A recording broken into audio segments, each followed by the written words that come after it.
Hey guys! I'm Zoey, 18 years old, and right now I'm working as the interpreter for the super famous K-pop idol Jinu on his 1-month world tour. People always say I'm lucky, like oh my god, you get to be around your idol 24/7 and see him in the most real everyday moments. Yeah, I don't think so. I get gifts like death threats as often as I eat rice. Things like you're way too close to him or I'm the one who deserves to be by his side. Yep, all the time. If I had a choice, I'd stay as far away from K-pop idols as humanly possible. They're walking chaos magnets.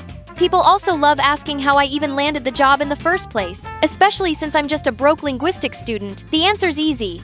I'm the best. Jinu, the guy I work for, is huge with top-tier idol status. He made it big, crazy young, and by 20, he was already headlining his first world tour. That's wild even by industry standards. Hey, since you're always glued to Jinu, did you catch any dating tea? The internet's losing it over rumors he's secretly in love. Not my job, not my business. I keep things strictly professional, never fangirl, never gets you close. That's how I stay safe. After working like a machine all day, I usually unwind with a little evening walk. But tonight, my usual chill spot was taken by a sketchy couple acting super suspicious. Thieves, paparazzi, obsessed fans. They stood there for like an hour, and now, oh great, now they're hugging. Kids these days are so bold. I crept past, praying no one would notice when suddenly Jinu crashed into me, and in that instant, camera flashes exploded, blazing through the night like fireworks. Jackpot. Front page matériel. Next day, there we were, me and Jinu in a super questionable position, splashed across every news site and trending everywhere. Wait, Jinu's mystery girlfriend is his interpreter? I was shipping him with Mint. Angie, my OTP is ruined. The hate comments flooded my socials. Yeah, no amount of paycheck is worth this kind of PR disaster. Time to set the record straight. Just as I started typing up a denial post, Jinu's manager showed up. Relax, I'm already writing a clarification post about the whole mess. Wait, don't post anything yet. We need to talk. You want me to pretend to be Jinu's girlfriend for the entire world tour? Take a breath. It's a mutually beneficial arrangement. 5 minutes ago, I got an offer that felt like something out of a fever dream. We'll announce that you two fell for each other. After spending so much time working closely, when the tour ends, you drift apart. Break up due to distance. Super clean. You agree to this? Yeah. Not like I had much of a choice. Lately, the dating rumors around Jinu have been out of control. And after last night's chaos, it's better to go public with a girlfriend than explain why he was cuddling his non-romantic interpreter in the middle of a park at midnight. I was ready to say no freaking way until he slid a contract across the table. 1, 2, 6 zeros. That amount could cover my rent, college tuition, and half my family's bills for years. And it's only for 1 month. So yeah. Next thing I knew, I was part of a full-on fake relationship. We had to follow a whole dating itinerary, posting cute couple photos, tagging each other on social media, making together, even doing romantic dinners. It was painfully awkward, like physically painful. You two look like wooden statues. Some of the fans are already suspicious. So during public appearances, I'd stick close to Jinu while dodging every icy glare his fans threw at me. Never in my life have I felt so hated by so many people at once. Careful, Babe. Smile. Make it look soft and natural. I was basically a frozen robot holding Jinu's hand with a forced everything spine smile glued to my face. Now every moment, I just want you near. Lost in your eyes, my love. Chasing away a fear. Wait, this song's new. I haven't heard it before. I'm writing it for someone special. Hey, you're not tense anymore. Looks like my trick worked. Was he paying attention to how I felt? He was actually really thoughtful and kind of charming. Meanwhile, I kept doing my job as his interpreter. I was with Jinu, literally 24/7 and practically his shadow. 안녕하세요. 저는 진우. 여러분 모두 감사합니다. Dozens of cameras turned my way. For the first time, everyone was looking at me and I froze. My tongue literally tied itself in knots. Nu. Thank everyone for support. Wow. Can't even pronounce your boyfriend's real name. She's American. It's natural if Korean names are tricky for her. Here, repeat after me. 진우. He took his time helping me? Sound it out. Jinu. Perfect. Just like that, he smoothed over my screw-up. All I could remember was his glowing smile and the thunder in my chest. Later that night, I wandered alone, totally dazed. My mind wouldn't stop replaying that moment. You How dare you steal Jinu from me? He's not allowed to have a girlfriend. The girl rushed towards me. I tried to resist, but she was too strong. Just then, Jinu appeared, stepping in front of me and stopping her from advancing. I was just protecting you. She's not good enough. You should break up with her. She's the girlfriend I chose. Please respect that. Leave or I'll call security. The fan backed off and vanished into the night. Thanks. You literally saved me. You looked lost earlier. I was going to check on you. Guess I showed up just in time. Jinu was still the same kind, sincere, and so gentle. We stood there, eyes locked, saying nothing, and then my feet started moving on their own, slowly carrying me toward them. There you are, babe. Took me forever to find you. And some unfamiliar girl leaned in and kissed him right on the cheek. I knew that face. Rumi, a rising idol with a bright career ahead. But what was she doing here, clinging to Jinu like that? This is Rumi, my real girlfriend. Thanks for pretending to date him, Zoey. My career's taking off, and a dating scandal would have tanked everything. In that moment, I just stood there like some awkward clown, third-wheeling a cozy couple scene. Jinu eventually told me everything. That night, Rumi saw the paparazzi and panicked. She shoved me, and I fell into you. And, well, everything that followed. I'm really sorry I dragged you into this mess. It's fine. I'll still honor the contract. Then I turned away before he could see my eyes. After that, I kept my distance. I did my job in front of others, but kept things cold and professional and private. Jinu noticed, clearly confused, but I didn't care anymore. Right at that moment, the love contract between me and Jinu was all over the news, along with photos of him getting cozy with Rumi. The media kept blasting headlines like Jinu's fake romance hides his secret girlfriend Rumi. It was a full-blown scandal. I was completely buried under the internet's rage, and both Jinu and Rumi's careers took a serious hit. Rumi was the first to speak up, denying everything. Jinu and I are just friends. I had no idea who he's dating. Then she broke up with him. She said she had to protect her career. It was the first time I'd ever seen Jinu cry. He kept performing, but he looked hollow. He lost weight, stopped smiling, and kept zoning out on stage. Fans started leaving him. Hang in there. No matter what happens, you've still got one fan left, me. Before every show, I'd whisper, hang in there. And whenever he was down, I'd be there. Because no matter what, I didn't want to watch a star burn out. I'm better now, thanks to you. Thank you for staying by my side. Little by little, he came back to life. He shined again, but the attacks didn't stop. At the next concert, boos echoed from the crowd. 제가 잘못했습니다. 제 개인적인 일이 제 일과 여러분의 신뢰에 피해를 끼쳤습니다. 진심으로 사과드립니다. He bowed and said it all in Korean. I stepped up beside him, back in interpreter mode. The contract was my idea. I manipulated Jinu into fake dating me because I wanted fame. He's too kind to expose me, but I'll take full responsibility. The crowd erupted in angry shouts. After my confession, Jinu looked visibly confused. He only understood a few words. Zoey, what did you just say? The truth. After that whole mess, of course, I took the full hit from the public backlash. Meanwhile, Jinu slowly started to win back his fans' sympathy. I ended the interpreter contract on my own, gave up the massive paycheck, and disappeared without a trace. Jinu kept calling me nonstop, but I never picked up. Then came the final night of the tour. I pulled on a hoodie, hid in the crowd, and watched from afar as Jinu took the stage. This song is for the most special person in my life. Then the music started. It filled the arena, wrapped around my chest. Started with a contract, a twist of fate. Never thought my heart would open wide this day.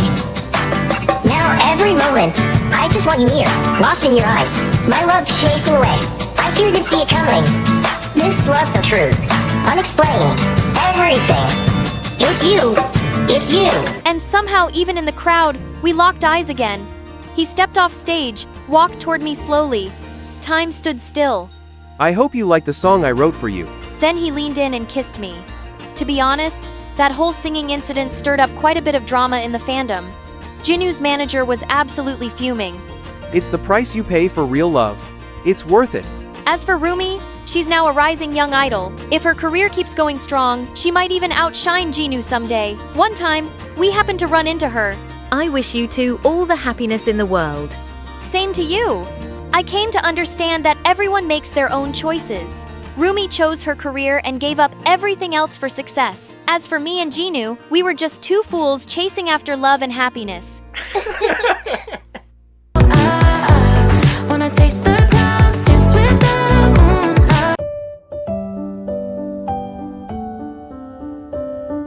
Hi friends, my name is Subin and I'm from Korea. Please like and subscribe. When my mom was pregnant with me, so was her best friend. When our kids are born, they'll be buddies just like us. And Ben and I were growing up. He was my pal. One time, Ben and I were playing and he was running after me. Then he accidentally nudged me and I fell down the stairs. I hit my head. But before I could cry, Ben started wailing. No, Subin! Oh my god, it's all my fault. Does it hurt? Let me pick you up. Gosh, you're heavy. Subin! Are you okay? Ben? I'm fine, really. Saying that, I hugged him. Ben was such a softie. I did get an infinity stone on my forehead, like Vision, but I didn't blame Ben. He was the best, and I wished we'd always be together. But when I was 5, Ben and his parents had to move to France for a work opportunity, and I missed him so much. As if things couldn't get any worse.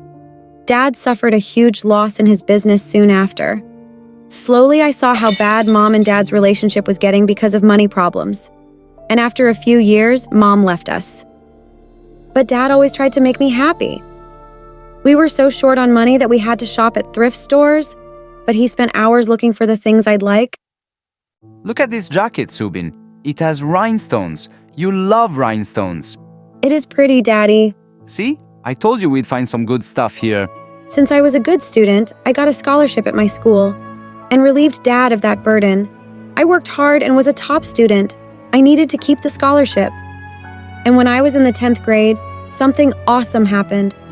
Ben and his parents had returned to town and moved into a big mansion. And seeing Ben on the first day of school after summer vacation, my heart started beating fast. And then he swept me into his arms. Subin! Oh my god, you haven't changed a bit! But you have. You're so tall and wow, whoa, so muscular. Ben and I were in the same class and we started hanging out together all the time. But I soon realized he was getting way too much attention from all the girls, especially Harin. And she was the worst. She acted like she owned the whole town just because her mom was the mayor. And to my horror, Ben and Harin soon started dating. I hated her. But for Ben's sake, I pretended to be nice, and she did the same. She acted like a saint in front of Ben, but not when he wasn't around. She'd do petty things like pull out the chair when I was about to sit, and she would always comment on my clothes and appearance. I'm saying all this for your benefit. No one likes a girl who looks so poor. I'd rather be poor than a jerk like you. Gosh, what did Ben ever see in that witch? One time for lunch, Ben had gotten the yummiest pizza, and we were enjoying it when Harin came and hugged him tight. Oh, I missed you so much in art class. Why didn't you join it, Benny Wenny? You know I'm a science guy, babe. Here, wanna have some pizza? She refused, and then Ben packed the leftovers and told me I should take them home because he was full. Dad and I never ordered out much, and I was happy to share it with him. A few weeks later, it was Ben's birthday, and he invited me to his place. I saw how Ben and Harin were dancing so close to each other, and it made me feel so jealous. I went to the balcony for some fresh air. After a while, I was headed back inside when Harin and some of her friends came, and I hid behind a plant. You've really got yourself a hot boyfriend this time, Harin. Yeah, he's totally wrapped around my fingers. He adores me and gives me the best gifts. There's just one problem. His miserable beggar friend. Oh, I really hate her. You know, Ben cares for her so much that he gets her favorite pizza for lunch every day and pretends to be full so she can take the leftovers home. He really pities her and she has no shame. She could probably live on his charity forever. Why would Ben tell her something like that? What? So pathetic. Wiping my tears, I just ran back home. After that date, I sort of ignored Ben, even though he asked me if something was wrong a million times. I just didn't need his pity or his charity. When we were in our senior year, our teacher announced a science tournament and the winning team was going to get an amazing cash prize. Dad and I could always use the money, so I immediately signed up for it and I was paired with Ben. I tried to get my partner changed, but the teacher said it was final. So you want to come over to my place to brainstorm some ideas? No thanks. Hey, Subin. I don't know why you stopped talking to me, but come on. This is a great opportunity. Let's do this together, please.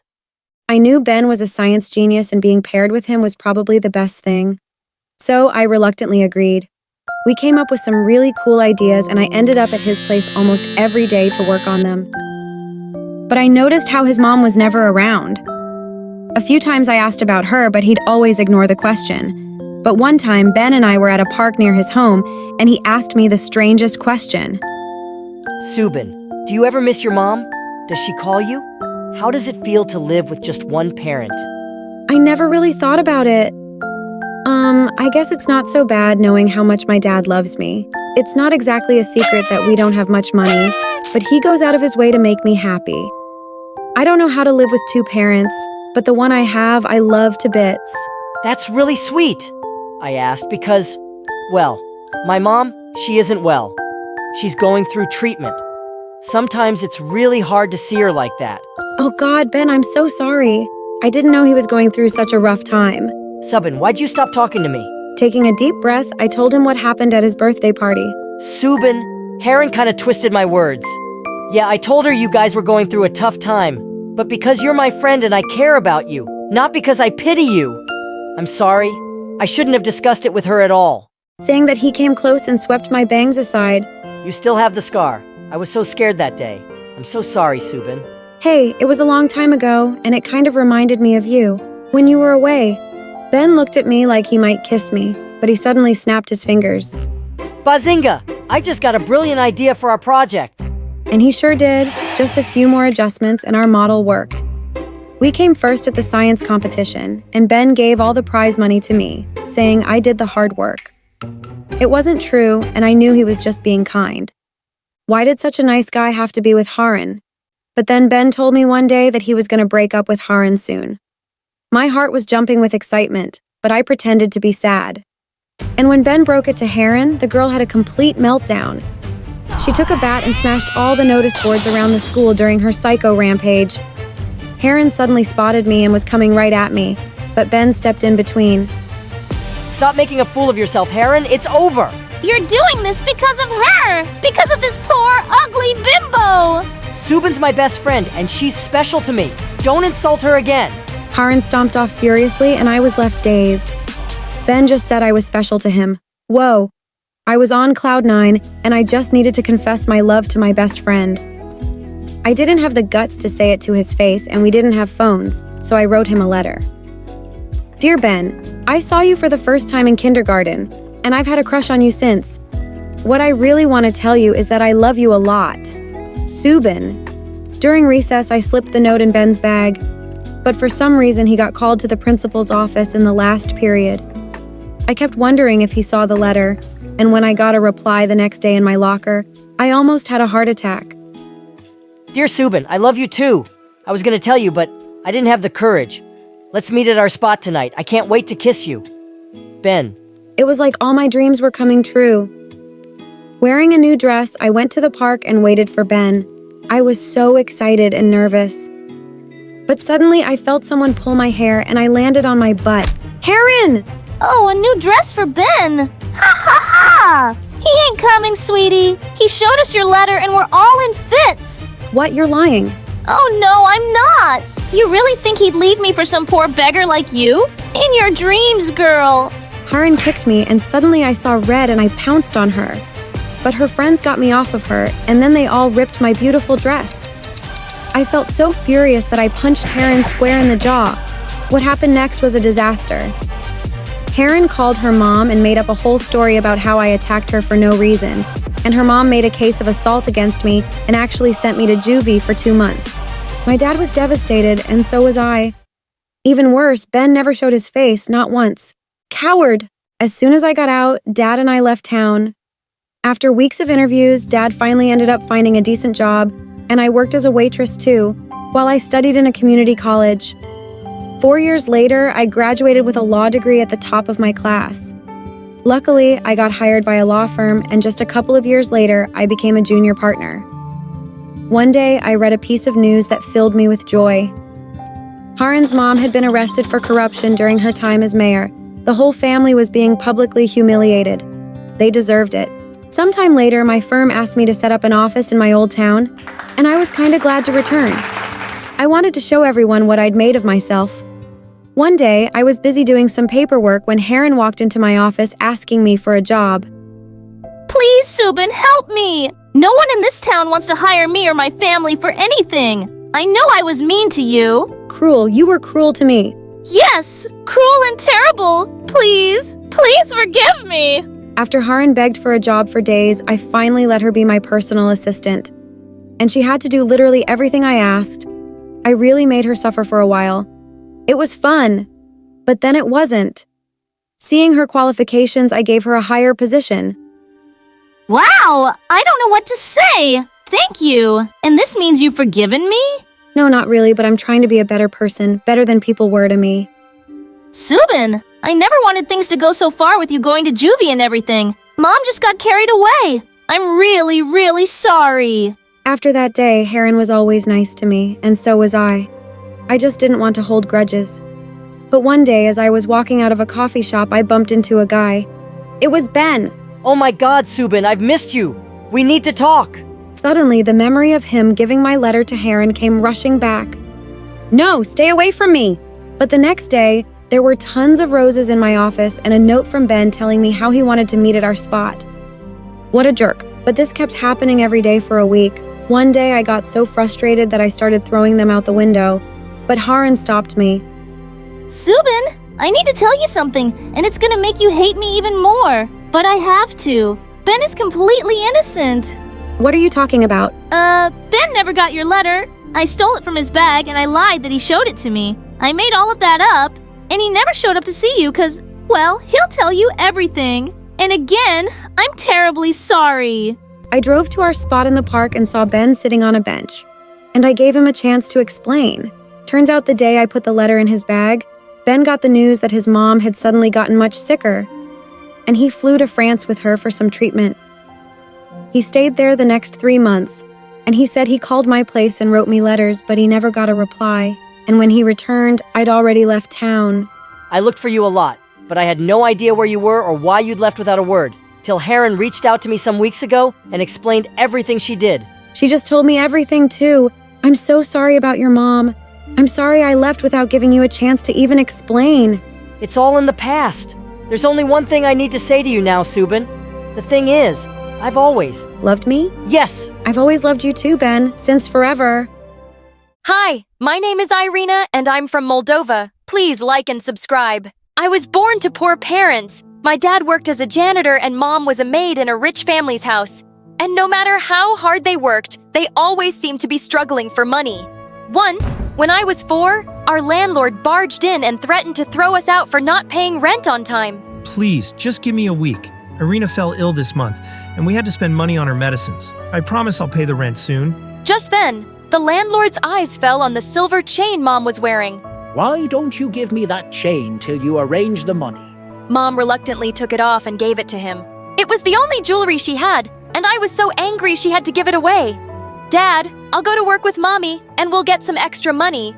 You can use that to pay the rent. Dad hugged me and kissed my forehead. I'm so sorry, my love. I promise things will get better. But they never did. We kept living under the curse of poverty. And I hate poverty. Poverty is ugh. I often wondered why we were poor, while other people were rich. In fact, as a child, I had a really inquisitive mind. And I always had a lot of questions about everything. Mom, why is a rose red but leaves green? How many stars are there in the sky? Who tells the sea to stop on the shore? Why are my eyes different from yours? I had really unique green eyes, unlike anyone in my family or even our town. Sometimes complete strangers stopped by to give me compliments on my eye color and my thick blue hair that Mom oiled every week. But she never went to school, so obviously she didn't have answers for me. I was really excited when I turned 5 and joined the public school. It was my happy place. When I was in 8th grade, a cute boy named Thomas joined our school. He had long hair that kept falling into his eyes, and his smile was gorgeous. I had a huge crush on him. A few days later, it was his birthday, and he invited the whole class to the party. I was so excited that as soon as I reached home, I told Mom I wanted a new dress. But honey, it's the end of the month. I don't think we have enough. Mom, please! You didn't get me anything for my birthday. Think of it as my birthday present. Mom finally agreed, and we went to a nearby thrift store where I got myself a pretty dress. Then, I spent the entire evening making a cool bow tie for Thomas. I was sure he'd look dashing wearing it. The next day, when I reached the party, I was shocked to see Thomas' mansion. I had no idea he was so rich. I went in and found him standing in a corner with some girls who weren't from our school. I walked over and handed him the present. "Happy birthday, Thomas." The girl suddenly turned to me, looking at me like I was some gross bug. Who's she, Thomas? Your maid. Where'd you get that dress? From your grandma's attic?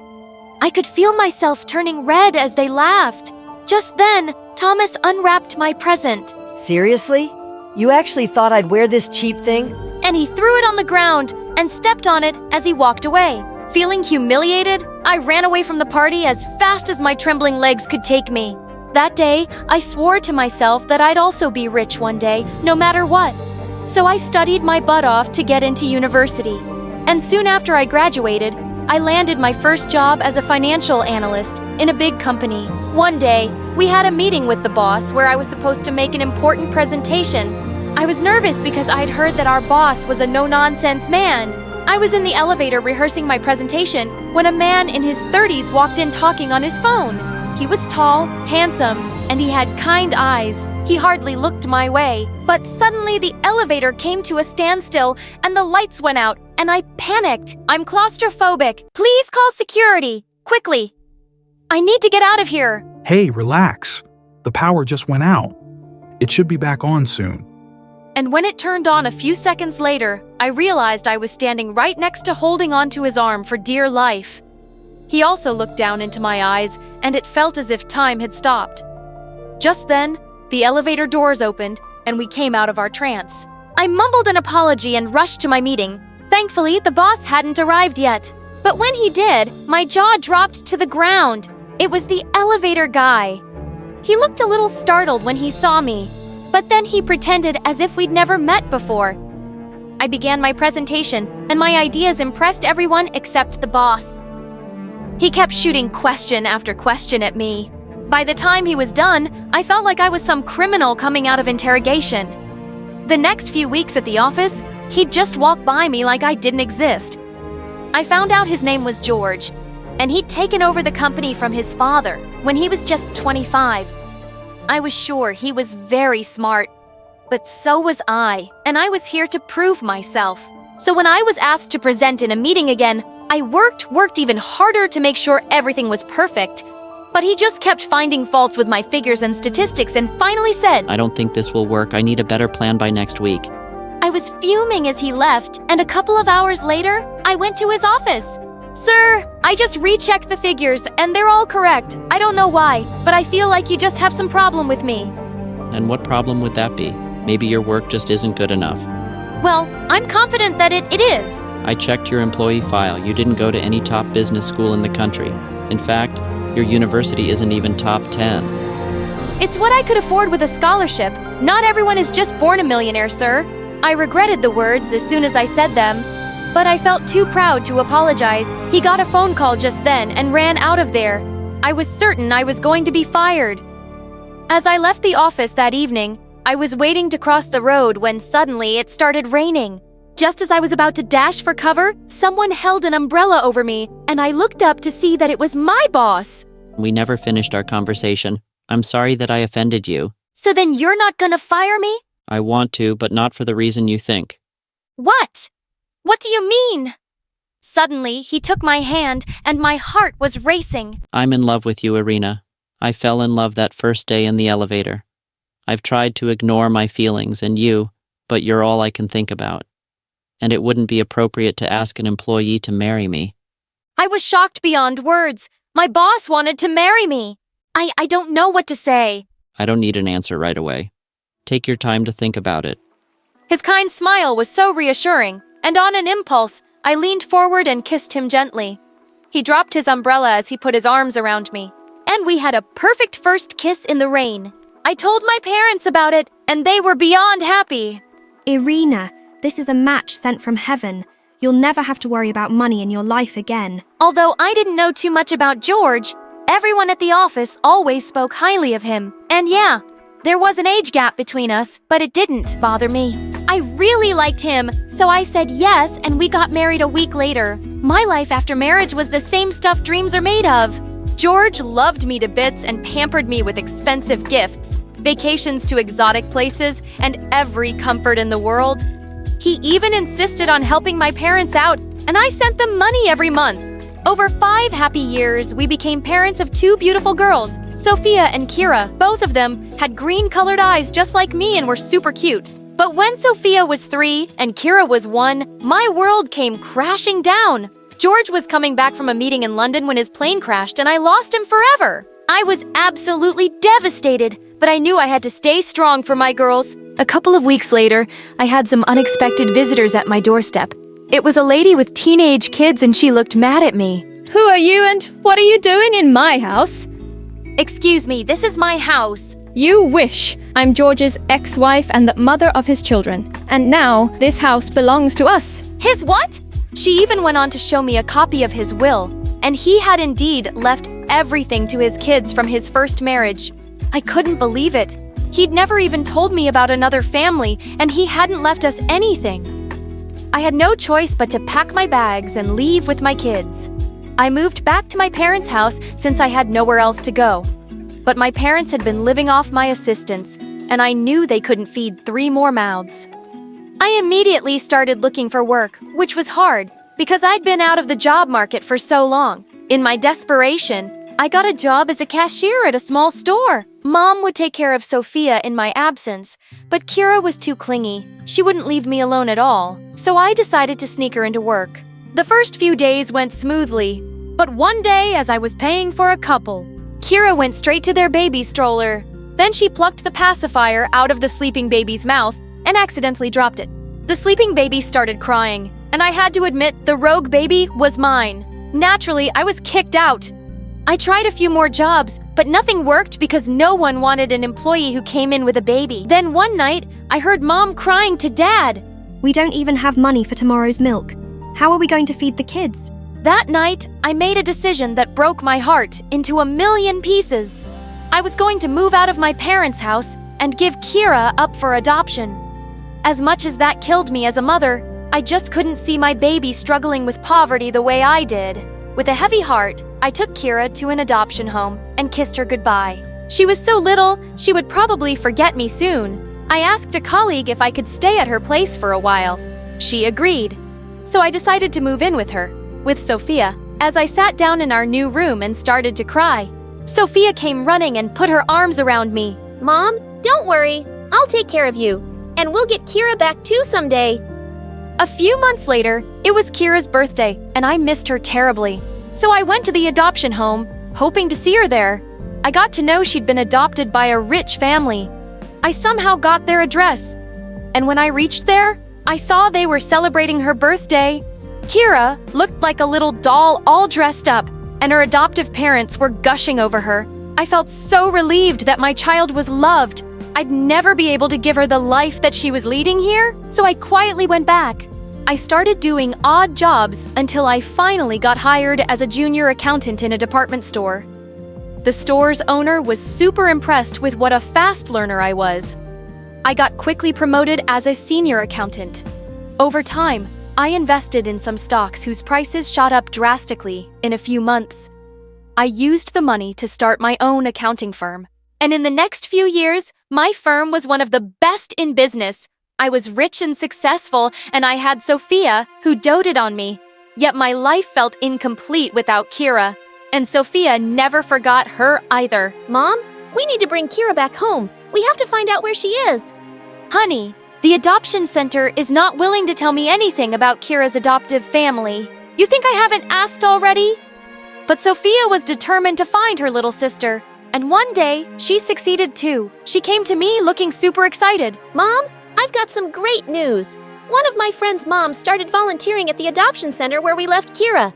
And guess what? She went through the records and gave me this today. I took the paper. She was waving excitedly in front of me. Sure enough, it had Kira's picture and her birth date, along with the details of her adoptive parents. We finally get to see Kira. We'll be a family again.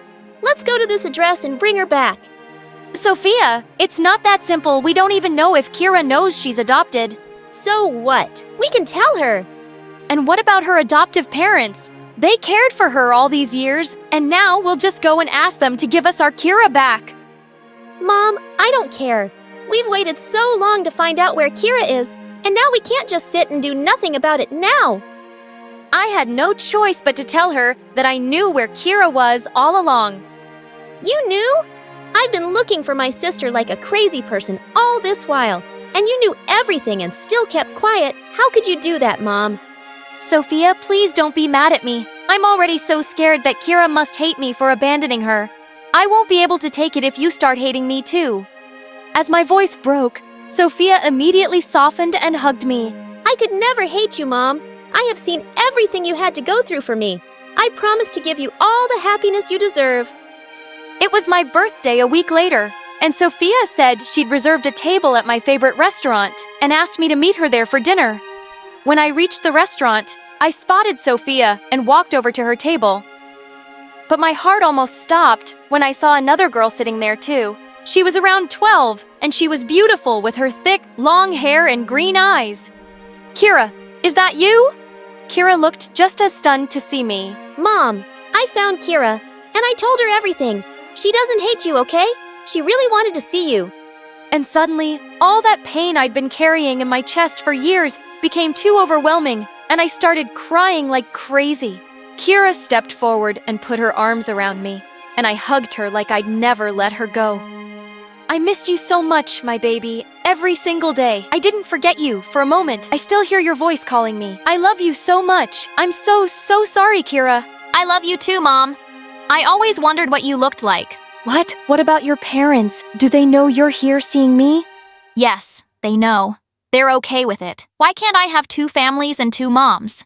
Just then, Sophia came and hugged us both. Mom, isn't this the best birthday surprise ever? Happy birthday! It was the happiest moment of my life.